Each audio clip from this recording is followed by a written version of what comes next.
Hi guys, my name's Max. My name's Nick. We're playing Coldbones and you're listening to Rhino Radio.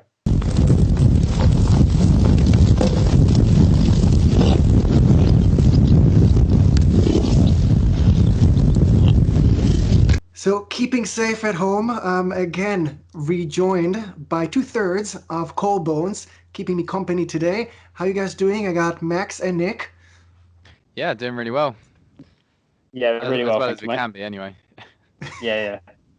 Starting on a positive note already, we didn't even start talking about the theme of the album, nothing, but I'm glad to see that behind that seriousness, you're still smiling. That's a good start.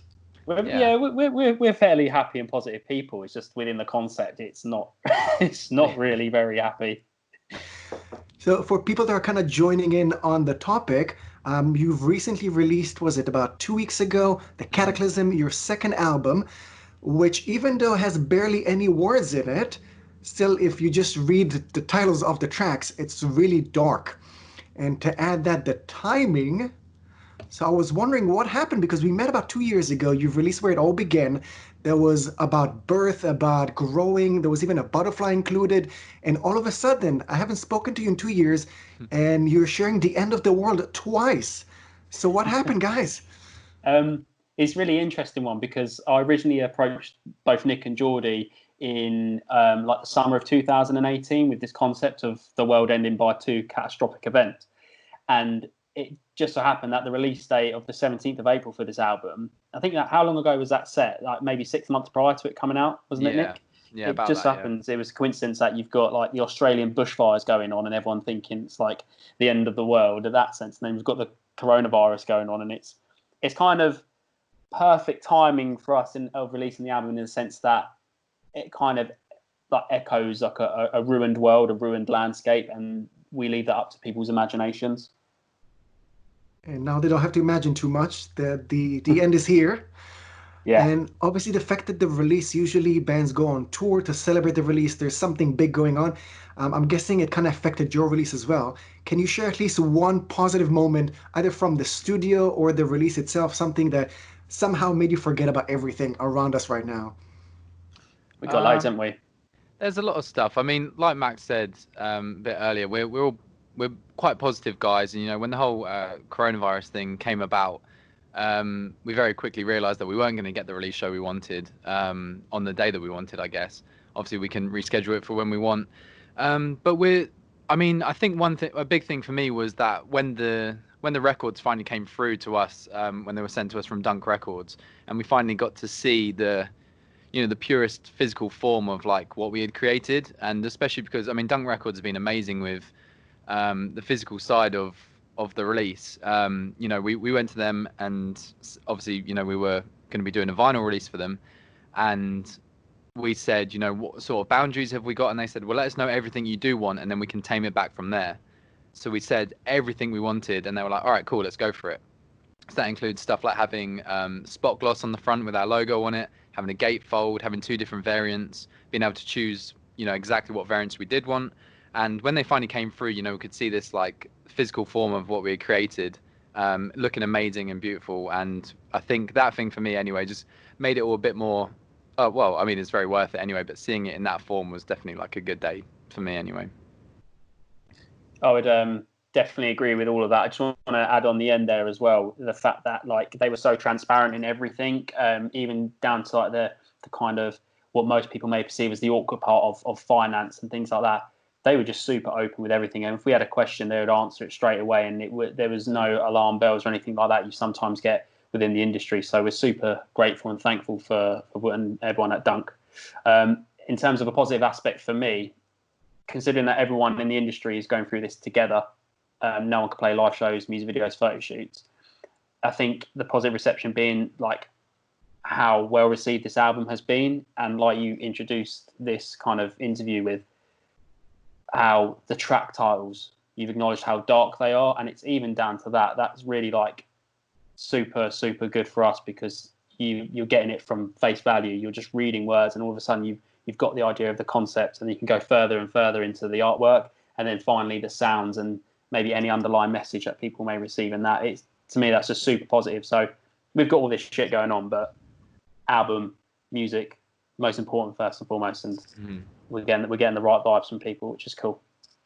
So trying to get your help in giving things a more positive or more real vibe, and also what you get from things. I feel like over the last couple of years, metal took a weird characteristic in the media. A lot of times when you have the baddie walk into the scene, they're playing metal music. And then I've watched the video for Collapse, and you guys are all in your purest mode, and then there's some dark character behind you spilling some darkness on you, and then the metal kind of takes over the track as well. So is there something, or do you even kind of confirm what I've just said? Do you feel like metal is still the dark side of the media? Is it something that you wanted to respond to that with the video, or just you accept that metal is still evil? Or is it more like what we saw in Dead to Me, the new Netflix series, that when you need help, metal is there for you and it's just misunderstood? I think like initially, and Nick, I'll maybe let you tackle this from like maybe a music video side, but for me from an audible side with metal, is that for years and years and years there's been a stigma around it being dark and evil, and I do tend to agree with all that, but there's ways of like channeling that evil, that darkness, and that aggression.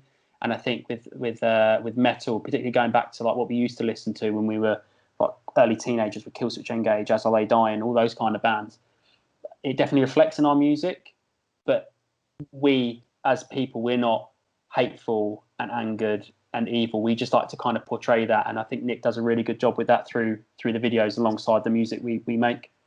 Yeah, and I think carrying on from that as well, I mean, from going to like numerous festivals and stuff like that, I've always found it's the heavier festivals where like people from who don't really understand like the metal or I guess like heavier rock scene, they just see a load of guys and girls wearing black and studs or with tattoos and stuff, and it's very like they may see it as intimidating and kind of like these people are like not nice people, but then you get there and it's such a strong, tight community, and you always find there's less ego in those sort of festivals as well, compared to like more mainstream festivals. You may have like higher egos and stuff like that, and everyone's a bit kind of there for themselves. Not to put off mainstream music at all, but I think metal music is definitely slightly understood from other people unless you're in it, and when you do kind of fully understand it and embrace it, I think it's a really like welcoming scene to be a part of. And like Max said, we grew up listening to that music, and it was very much you find your personality through that sort of music. And I wouldn't say we're bad people now, so it must have done something right, I guess. I'm gonna say something really controversial to what I just said though, and I'd be like, just avoid a Limp Bizkit mosh pit at all costs. Like, do not go anywhere near it, because that is too violent and angry. But yeah, I mean, talking about the music video, I mean, it was very much for us. We really wanted that first single, especially because we wanted to release the video before announcing the album or before releasing anything to do with it. It was just going to be a first thing for people to see what the new side of Coldbones is. And because we'd taken on this new persona theatrically, and then also had this new sound, we wanted the video to both explain somewhat what the concept could potentially be about, but then also introduce that we have been created into this new version of ourselves. So we tried to, I guess, illustrate that through the video. And so it's definitely an abstract way of doing it, but I think we're very excited to kind of expand on that as well through music videos to come as well. Obviously, we can't necessarily do it at the moment, but when it is to come, there's going to be almost like a linear concept going along with the album at the same time as well. Yeah, but to go back to my original question, you think that we're past the days of Moms versus Kiss, and metal is a bit more in a positive light being seen right now? I think very much I think so. Yeah. Well, glad to hear, and hopefully your videos will help us with that as well.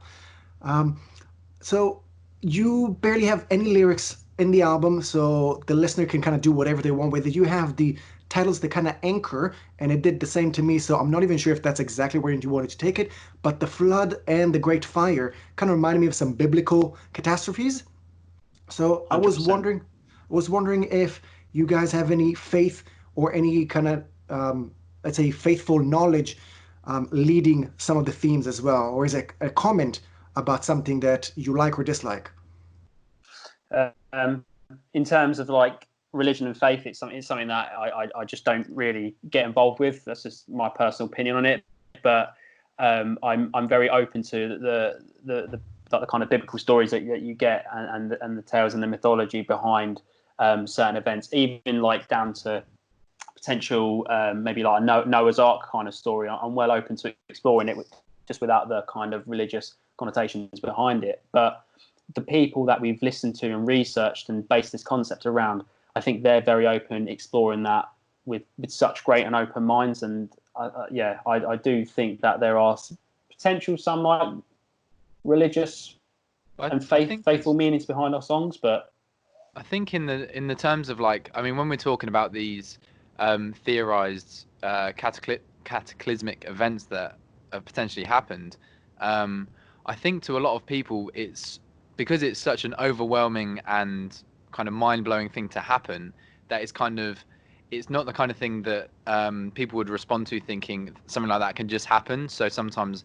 religion and faith comes into it, where, for example, the Noah's Ark thing, where people, people said that it was God wiping the earth clean, of like existence, and it's like that in itself is a really brutal way to think about it. But if anything, if something like a horrendous flood did happen, people would turn to the idea of thinking maybe this is us being punished. So I can see that side of religion coming into it, but not necessarily we didn't necessarily read the Bible and write an album on that, for example. I totally agree on that, because at the end of the day, like we're quite happy to sit and be open about the flooding of the world is certainly not about Noah's Ark. However, if you're a religious and faithful person and you can relate the flooding of the world side of the album to the Noah's Ark story, then absolutely fine, you go for it, because that's kind of like what we're encouraging people to use their imagination. And maybe the kind of the story that we're telling on this album, the individuals that are involved in these cataclysmic events like thousands and thousands of years ago, maybe they had a real strong faith and a belief in a religion. So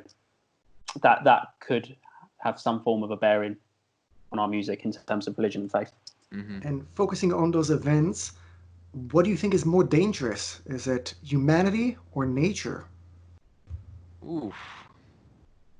It depends, doesn't it? I suppose like the first and foremost, to me, it's nature, but then it's how we as the humanity side of things like react to it. And what would we do if the world was to get way too hot and the sun was to burn? Well, naturally, we'd kind of like look to flee from the sun, get underground. But then again, the day the sun maybe gets cool enough for us to return, how do we divvy out the kind of the land that we once owned? Well, we may turn into kind of like outlaw country, scavenger territory, so that could be like just as dangerous as the sun getting way too hot.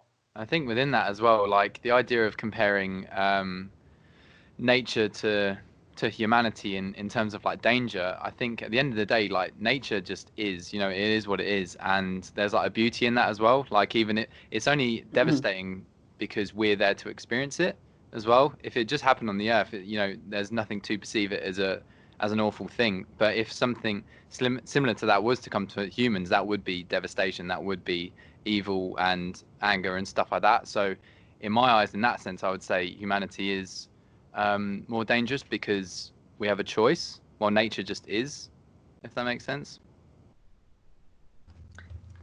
And the last track, we're quite influenced by nature though, so it's like goes round in circles. So I want to take it to the end of the album. The last track is called Extinct. What do you believe happens afterwards? So once we're gone, whether you're going to take it to a religious, faithful side or just ashes to ashes, what do you think happens after that?